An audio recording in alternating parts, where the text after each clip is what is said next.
nation. Week after week, for 3 decades, it has been the country's most widely watched and trusted source of economic and financial advice.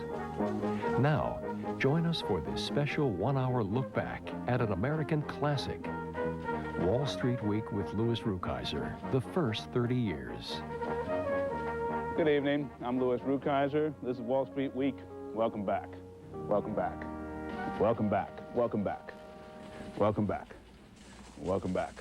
It's now been 30 years since I first welcomed viewers to this program, but the sentiment has always been sincere. When we started, few people thought there would be much of an audience to welcome in the first place. There was no such thing as a national television program about money in those days, and the reason was simple. TV executives and Madison Avenue vice presidents thought the subject was too dull and/or too complicated to attract an audience large enough to form a bowling team. Turns out they were wildly wrong, and right from the start. People do care a lot about money. In fact, I've found it's usually one of their 2 principal preoccupations. They just don't want to be put to sleep in the process of learning about it. I'd already been working for more than 2 years as TV's first national economic correspondent and commentator, the job I filled at ABC from 1968 to 1973. So this little gig for public television down in Owings Mills, Maryland, started as an experimental bit of moonlighting, supposedly just for 30 weeks. Isn't it amazing how time flies when you're having fun? Even I, as a perennial optimist, had not suspected how many millions of weekly viewers were ready for solid pocketbook information, clear and credible, about how to make their money grow. And one of our first and best rules was not to take ourselves too seriously. So before we get to some of the really historic stuff, let's clear away the fog and take you behind the scenes. It's been a program for all seasons and some fascinating locations.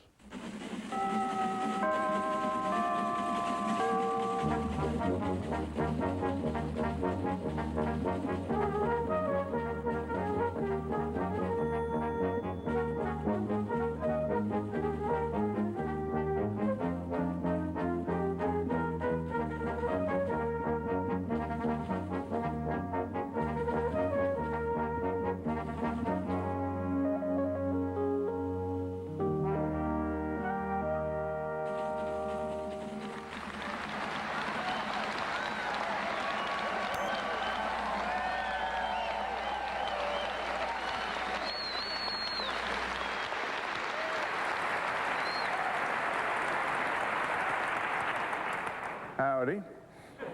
Good evening, I'm Louis Rukeyser. This is Wall Street Week. Welcome back. Well, one thing's for sure. This is not Owings Mills, Maryland. It is, in fact, the floor of the world's newest and most technologically advanced stock market, the 1-year-old Toronto Stock Exchange.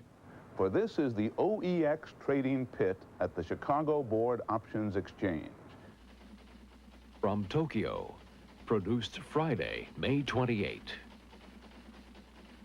Welcome to the very first Wall Street Week from St. Louis. And boy, is it about time.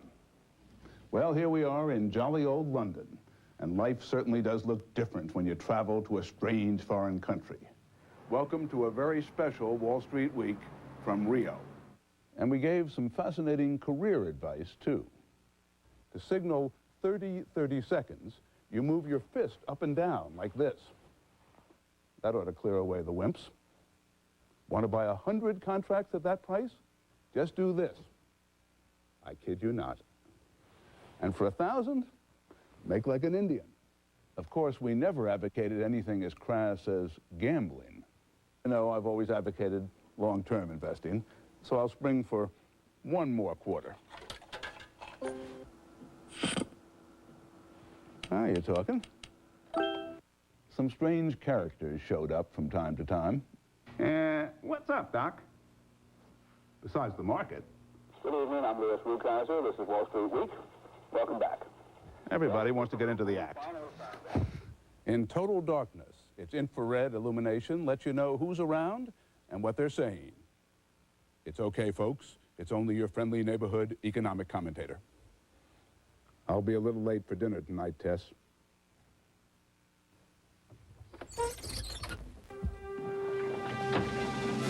Oops, wrong show. Buy low, sell high. But I tried to keep my dignity at all costs. The Wonder Bra, which is based, it would seem, on the conviction that things don't have to be precisely what they seem. Peekaboo chiffon nightgown and matching G-string. It's me.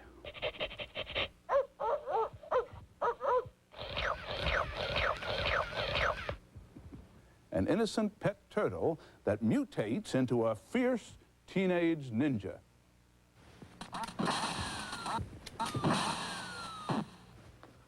Take that, short sellers. If your broker advised you to stay out of the market in 1995, you might want to try this Nerf secret shot on the rascal. Nerf bow and arrow sets. Just the thing for fending off overly insistent brokers.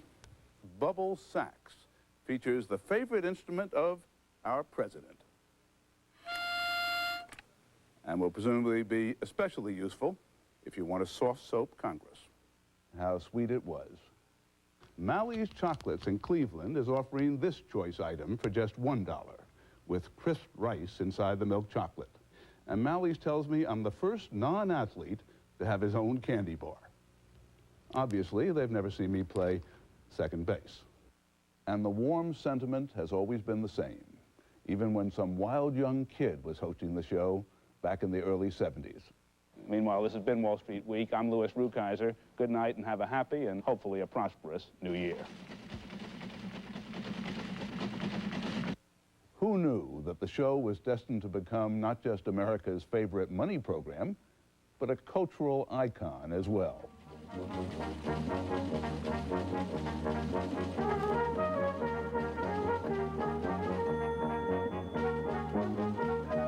Wall Street Week is starting. He's gonna miss it.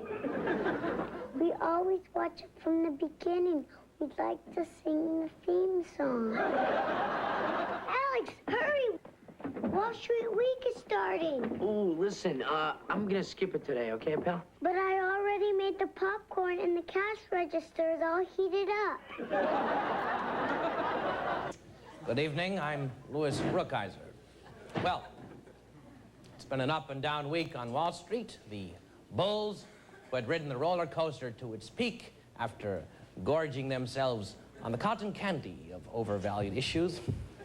Wall Street Week. Louis Rukeyser. Well, folks, I suppose it had to happen one of these days. The newest superstar in the world of money actually is a pig. Here with us tonight is our special guest on Wall Street Week, Gordy.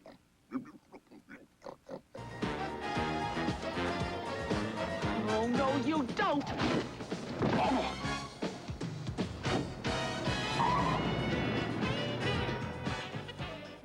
Good morning, Salem. Checking your stocks? Yes, and they're all down. Down, down, down. Well, you know, what goes down must come up. Thank you, Louis Rukeyser. When the program started in 1970, the Dow Jones Industrial Average had never closed above 1,000, let alone 10,000. But it finally accomplished this in 1972. Not long after, though, it went into its greatest swoon since 1929. And as the Dow Jones Industrial Average indicates, the market's downhill run was virtually uninterrupted. By the end of the week, the closely watched Dow average had dipped below its previous 1974 lows to a depth it hadn't seen since October 26, 1962. Few other price indexes can make that claim. The week's loss was more than 41 points to 577.60. As usual, fear soon beat greed by a landslide. But in fact, the Dow never again traded at so low a level.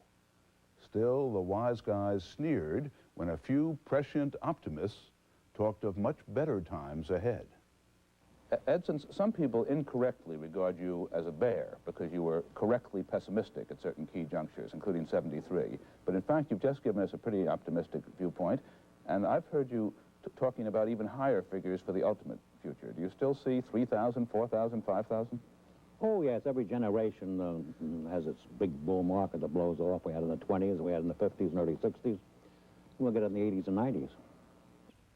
How high are we going to go? I would say there's a better than even chance that within 6, 7, or 8 years, we will see the Dow Jones Industrial Average sometime above 3,000. In October 1981, 8 months before history's greatest bull market began, I interviewed a seemingly bizarre guest who turned out to be an uncannily accurate forecaster. I'm a little confused. You said we're in a bear market, but earlier you said we were going to be in a bull market. When do we get out of this bear market and into that bull market? The end of the bear market, the earliest I can count it is about August 26, 1982. It might be a little later. Will we go lower than we've been between now and then? Probably.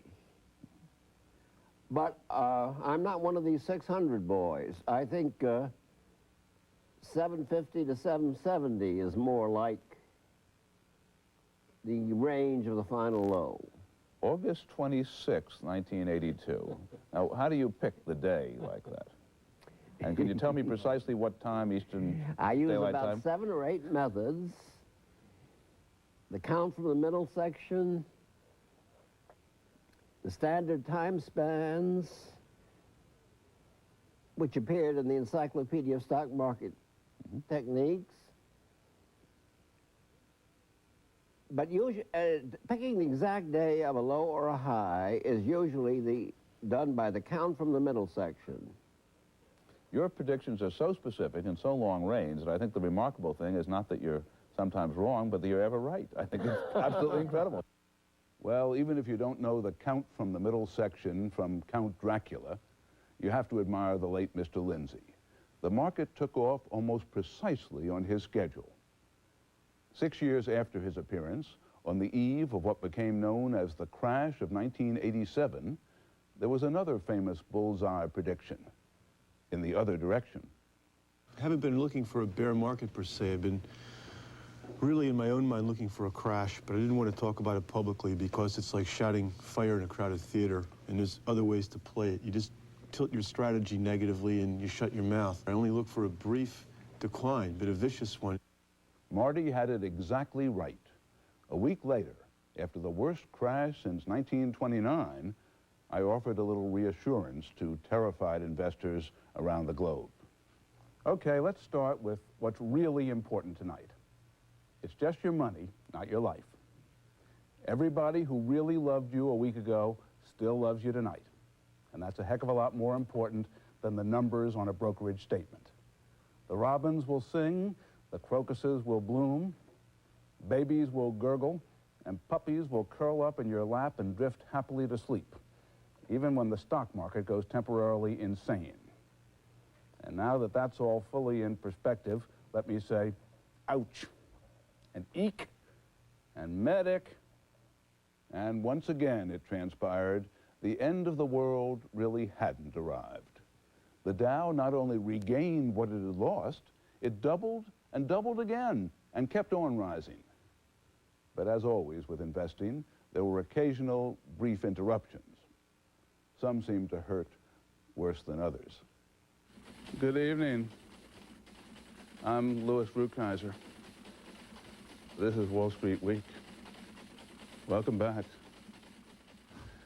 Well, a funny thing happened to me on the way to the studio. There we were, jogging along blissfully toward 10,000 on the Dow, when we fell into this huge hole and got battered pretty badly. Were you there too? Did you get hurt too? Gosh, I'm sorry. But just knowing that the misery was shared by so many nice people has me feeling better already. How about you?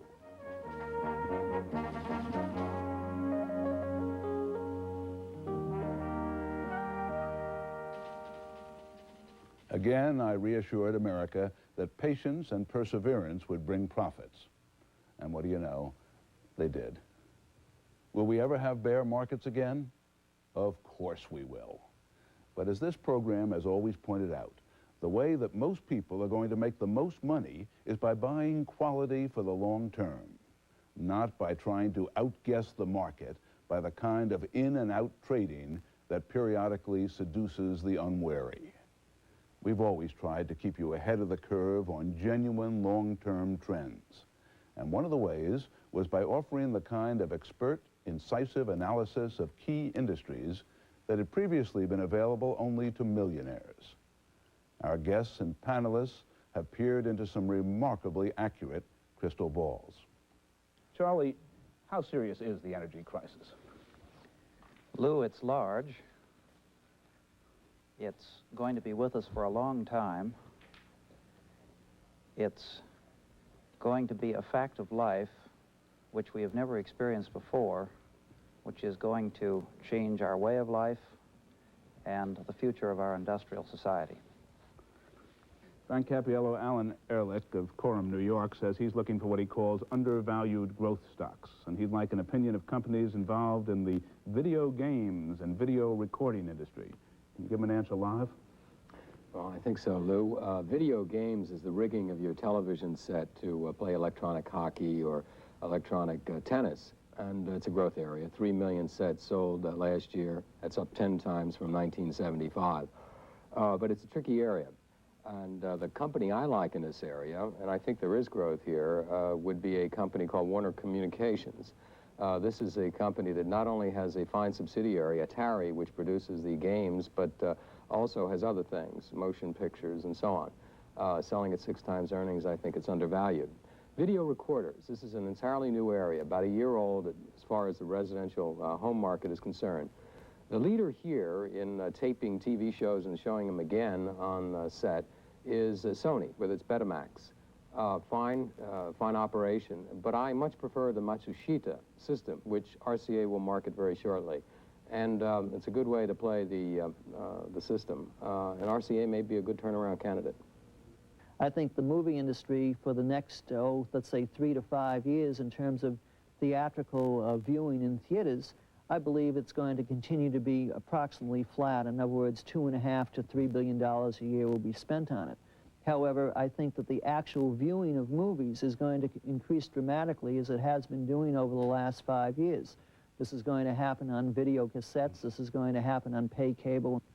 In 5 years, what's going to be the most significant difference in TV from today? In 5 years, what's going to be the most significant? There will be 4 major networks. Fox will be the 4th? With a news operation as well? Yes.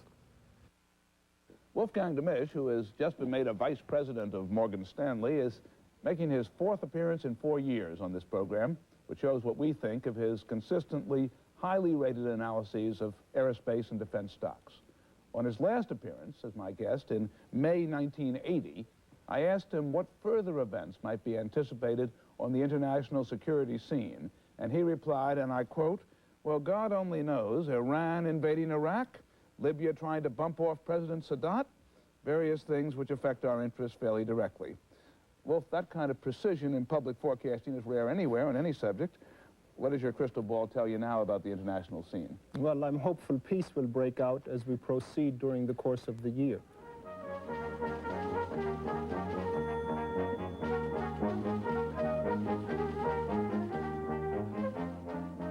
Many years before new economy became a glib catchphrase, when technology investors were widely viewed as sci-fi wackos, some brave souls came to Owings Mills and made what may have been the most profitable recommendations ever heard on television.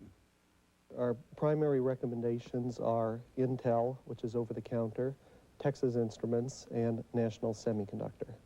I gather that the hot new word in the industry is microprocessors. Would you define it for us and tell us why it's hot?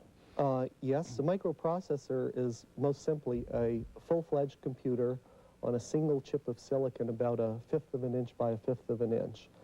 And it is a revolution in computation. It allows you to have a computer for the price of about $10. And I predict, Louis, that 5 years from now, you're going to have a microprocessor in your home, in your car, on your wrist, in your telephone, and perhaps in other places. Well, I certainly hope not. Are any of the companies you mentioned particularly well-positioned to take advantage of the microprocessor? There is no question that Intel, which is the inventor of the microprocessor, dominates the microprocessor field now, will probably dominate the microprocessor for years to come. I think it is probably the most exciting development in technology that I'm aware of. What other buys do you see? I think long-term Microsoft is an excellent company. Sun Microsystems seems to be coming back. But as the host has always reminded you, there are no guarantees from the management. And not every prediction made by my guests belongs in the Financial Hall of Fame. You have used phrases rather more severe than the economy turning down. You've suggested that we may have the worst depression in our history. Yes, I have said that we probably would have a worse depression than the 1929-33 depression. But even that isn't an apocalypse. You know, I lived through it. You didn't. So I know what it was like. I caught the end of it, John. Howard, the back of your book says that you predict a major economic downturn, probably starting this year, with a 70% chance it will become a full-scale inflationary depression. Do you now feel that our current episode will not become a full-scale depression? Not this current one, no. In the book, I indicated that the other 30% probability was we'd have a recovery from this one more time, then we'd move into that inflationary depression. Right now, I'd say it's 60-40 that we're going to find ourselves in a recession from which we will have an inflationary recovery. But I think the real inflation is going to take off sometime toward the end of 1981, which will lead us into an inflationary depression. Do you think we're really going to have a gold standard? Very soon. It's inevitable. How soon is very soon? Well, very soon means before Reagan's first term is up. And the movement to it, I believe, will begin before next spring. Do you think Disney will get NBC? I think there's probably a 40% chance is my bet at the moment. I think GE is interested in selling if the price is high enough. Of course, they haven't really come out and officially said they're going to sell, but the easiest deal to happen is one with a private company, a division of a company, so it's much easier to negotiate with GE for NBC than it is to go and try and buy one of the other network companies. And how about CBS? Who's going to get CBS? Well, Mr. Tisch says that he isn't interested in selling out at all, and anybody that says anything different from that doesn't know him at all. Does Chrysler have any future as a car maker? No. I think that Chrysler's terminal.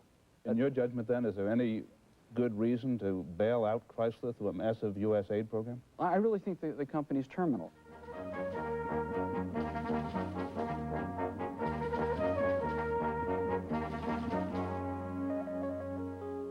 This show has never been solely about investments. We've talked about anything that affected people and their money. And my guests have included some of the most powerful persons in the world.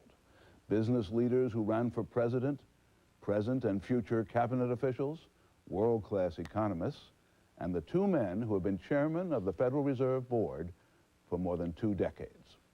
First thing we've got to do is realize that the market is only liquid if the individual investor is in the market.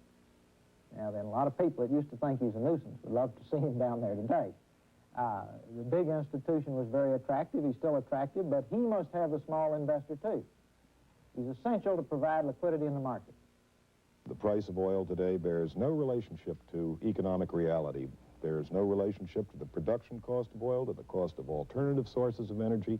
It was a political decision on the part of a cartel to quadruple the price of oil arbitrarily because they control 67% of the world's proven reserves.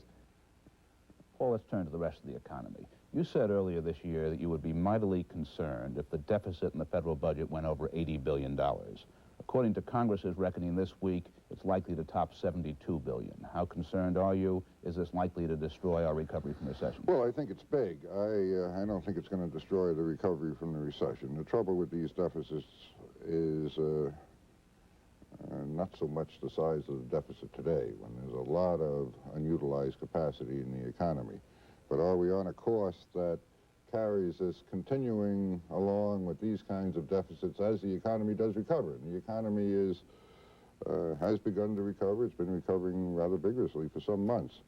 And it's certainly time looking ahead to begin seeing reducing that deficit, and I would remain very disturbed if those deficits don't get reduced as we move ahead and as the economy moves ahead.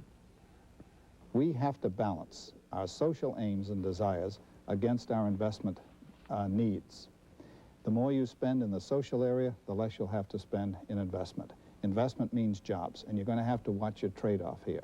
The more you go for one, the less you'll have in the other. And the only way you can make it up for your social aims is to have the government of the United States spend the money. And therein lies the problem. If the government decides to come into the capital markets in a large way, there's less capital available for everyone else. If the government cuts back on its desires, there will be enough capital to go around. Seems to me you're suggesting that we are going to go a little bit downhill in this world. Is that correct? I think so, yes. I think that when you begin to look at the world of the 1990s, I think the United States comes down a notch or two. Will we live worse or just live not as relatively better? I think not as relatively better. Look, you know, there's a lot of talk about the United States losing its sort of per capita income leadership in the world. But the real issue is that the average American household has got the best homes in the world, it's got the best sets of appliances, the best telecommunications. The average American still lives far better than the average anything else. The trouble is that the gap, which used to be huge, is now beginning to narrow. It's going to narrow further. Milton, we only have about a minute left. Let's see if we can hopscotch a little bit. Should we abolish the Federal Reserve Board? Yes. What would you replace it with? A computer. And what would you tell the computer to do? I would tell the computer to see to it that the money supply goes up at exactly 2% per year, or as close there to as it can manage, on a week-by-week, month-by-month, year-by-year basis. Is there any form of government regulation that you favor? Absolutely. There are many forms. I favor the form of government regulation which says that if you murder your wife, you go to jail. I favor the form of government regulation which says you have to drive on the right side of the road. Ken, you've never lost faith in the power of government to cure economic ills, but most of the country apparently has. How do you explain that? Oh, there's no doubt about that, Lou. My generation is responsible through the Keynesian revolution, the welfare revolution. A great many Americans, a majority of Americans, have become comfortable, happy, and inevitably conservative, at least those that vote. Malcolm, welcome. We're just delighted to have you with us. Oh, it's a pleasure. Please. After that build-up, I'm a little trepidatious. Don't you be trepidatious. I know you're intimidated, but take it easy. You may have a career if you do well tonight. Malcolm Forbes is often called the happy capitalist, and one look just now will tell you why. In addition to his notable holdings, he's the chairman, he's the editor-in-chief as well of Forbes, a business magazine founded in 1917 by his father, a Scottish immigrant. It's now one of the largest and most respected in the field. Malcolm, you were born rich, you've become a heck of a lot richer. But most of the public attention, as I already suggested, is centered on the way you've spent all that money. Now, your father, they tell me, was a pretty tight Scot. How would he feel about all this publicity? Well, I'm sure he wouldn't mind the publicity. It's the price that would bother him. Was he stingy in expenditures? Was that your household atmosphere? No, he wasn't stingy. He was stingy in non-essential expenditures, of which he considered over-generous allowances in that category. I remember whenever we left the living room to go into dinner, we were all taught to turn out the lights on the way into the dining room. He wasn't stingy, he just had a great respect for money, and I've developed a great affection for it. Well, what is your attitude toward money? That it's a very nice thing to have. Well, parts of your book read eerily like a script for what's been happening in Europe this month. For example, you wrote presciently, and I quote, "A common currency will be the final step in a completely integrated market, and the European economic community has moved toward this eventuality. But this surrender of sovereignty touches the very heart of the nation state. To lose control of the right to issue currency is an attack against one of sovereignty's most valued rights." What should we expect next in this European currency crisis? Well, I think it was almost inevitable, Lou, that what happened last week was going to happen. Once you have disparate economies and disparate nation states and a market as big as we now have, fixed exchange rates are an artifact of the past. The float is the only thing that will act as a shock absorber between disparate national policies. We Americans are notorious for our short memory spans, but you and I have been around for a while. Can you recall any time when raising taxes actually reduced a deficit? I think you're going to see this time, with what we lock in the way of this program, a very material reduction in that deficit, and I haven't seen that in a long time. And I'll tell you who reacts to it. The bond market has. They believe it. You're seeing almost 100 basis points drop in interest rates, and that is a substantial stimulus to this economy. There's no question that the bond market has endorsed what's going on in the economy, but isn't it a bit weird for a Democratic president to be finding his chief support in the bond market? I think it's delightful. In October 1982, a then camera-shy money manager from Boston made his television debut. His mutual fund had the best 5-year record in investing, and soon he would become a household name, at least in the Lily Tomlin and Don Rickles households. Obviously, the typical investor, as an individual, doesn't have the time to spend all the time you spend on all this, but is there anything he or she can learn from what you do? I'm amazed that the average investor is out there in some industry. They're in the polyvinyl chloride industry, they're in insurance, they're in textiles, and they're going to see those industries turn. And they're not going to buy those stocks. They're going to go buy some stock from somebody in the National Guard, or they're going to something on television on biogenetics. They have a big edge in me. I work awful hard, and they're months ahead of me. They can be in the healthcare industry. They're seeing new products. They should work on that they have in front of them. As they used to tell writers, write what you know, you're telling them buy what you know. Yes.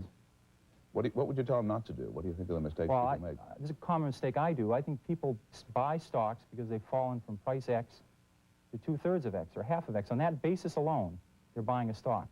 That's called bottom fishing in the stock market. Very, very difficult. I've had a rough go with it. Standard Oil Ohio this year fell from 90 to 60, and I told everybody, this stock is not going to go any lower.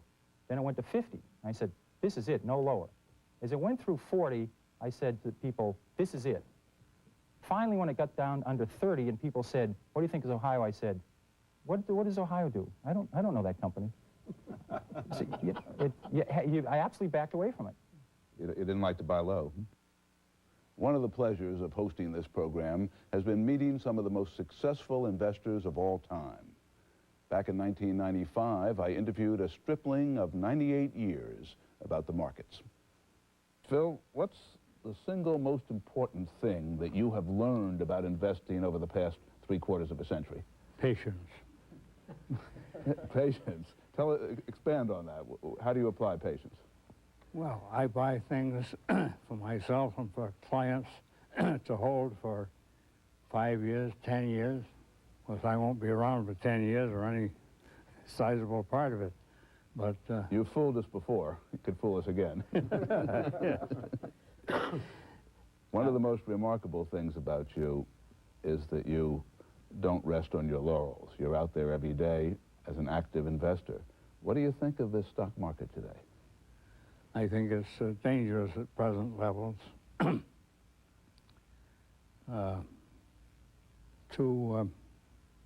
A lot of froth on the boom. I think probably we're in for maybe something like 1987, when the market went down 500 points in one day. Perhaps we'll have a repeat of that. But in the long run, this is a great country, despite having too much government. And I think in the long run, the market will recover, and people who buy the right stocks and sit on them are going to do very well. What do you do, given your experience, when you think there may be too much froth, when you think there may be a major correction, even a crash? Do you sell all your stocks? No, I really don't do anything. You just show that patience, huh? I bought them for the long pull, and I've seen a lot of recessions, and I can live through them, and I can do it again, perhaps.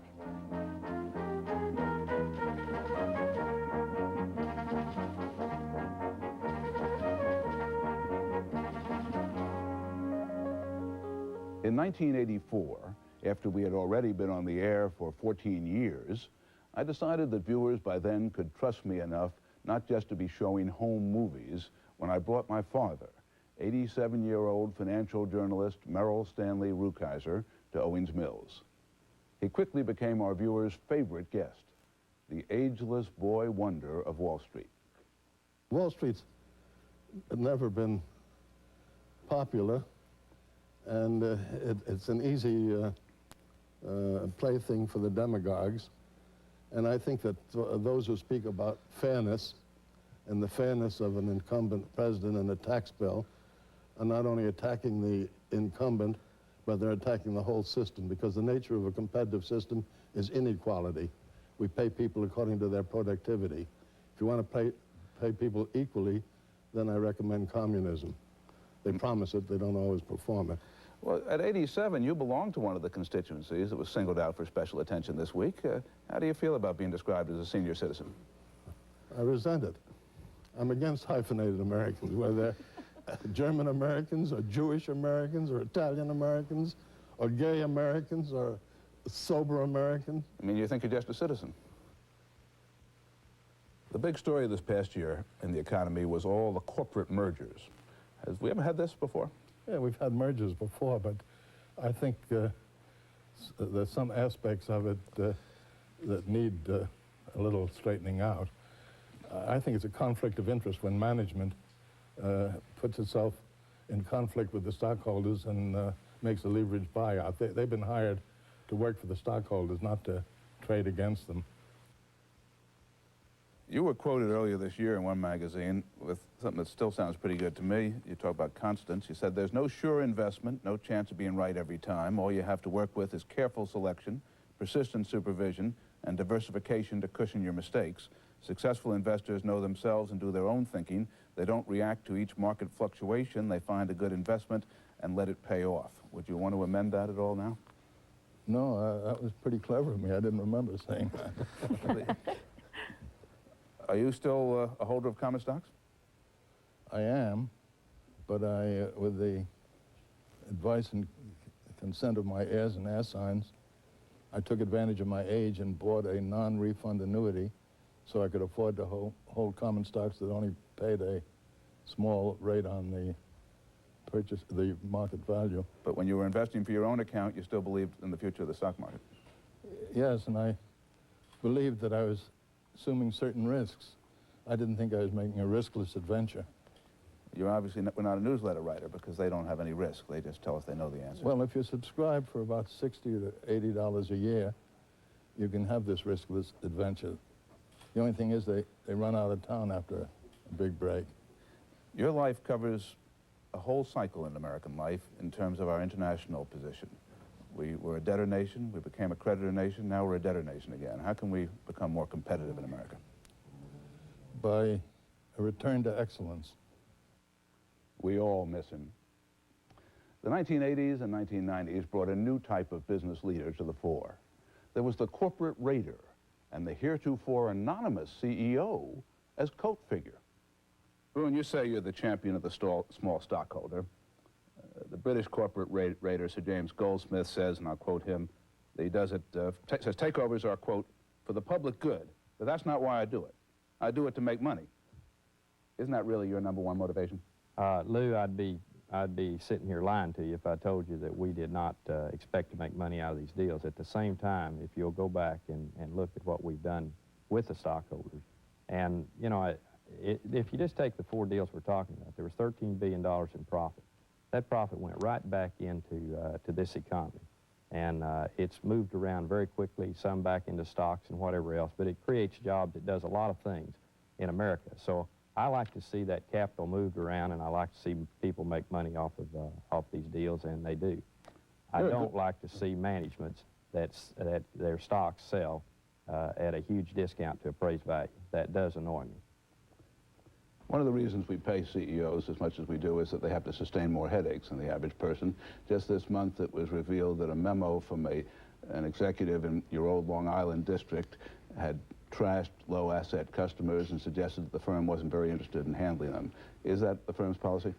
You could have gone the whole evening without bringing that up. But, it's just so far from the policy that brought Merrill Lynch to its position today. It's diametrically opposed to the policy that brought us to where we are. It's diametrically opposed to the policy that we have in place.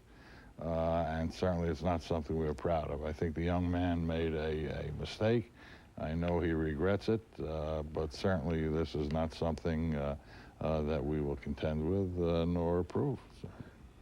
My first brokerage trade was for a grand total of $285. Is there a home for the $285 purchaser? For you, Lou, I'll make sure there is. Thank you. I'm up to 300 now. Okay, I can handle that also. You've been a leader in Wall Street thinking for a long time now. Do you think the boldness of this merger encouraged Daimler-Benz and Chrysler? I think there's been a lot of deals since we've announced our deal, and I think that what I like seeing is that we've created a new management concept called co-CEO, which I also see happened in that deal. While the relationship between you and Sandy is obviously very close, and you present yourself as equals in this merger, Sandy's chief aide, Jamie Dimon, has been named president of the new Citi Group, and there's a lot of speculation that Travelers is going to be the dominant partner here. Is this incorrect speculation? I think so. I think what we did is Sandy and I went away about 10 days ago and with Jamie Dimon and a number of other people, and we agreed as to how we wanted to run the company. Payne Weber had record earnings this past year. Is this a good time to sell the company? It's a good time to buy some more companies in our business. We're in the early stages of a very long-term opportunity. Are you looking for somebody to buy you? No, not at all. Not at all. You first came to public attention with Apple. In recent weeks, it's been one of the failure stories of Wall Street and indeed of the American economy. What went wrong at Apple? Oh, gosh. You know, Apple, I haven't been there in a long time, but my perception We won't blame you for what's happened in the last 10 years. Yeah, no, I mean, my perception may not be complete, but from the way I see it, I mean, Apple was a company that was based on innovation.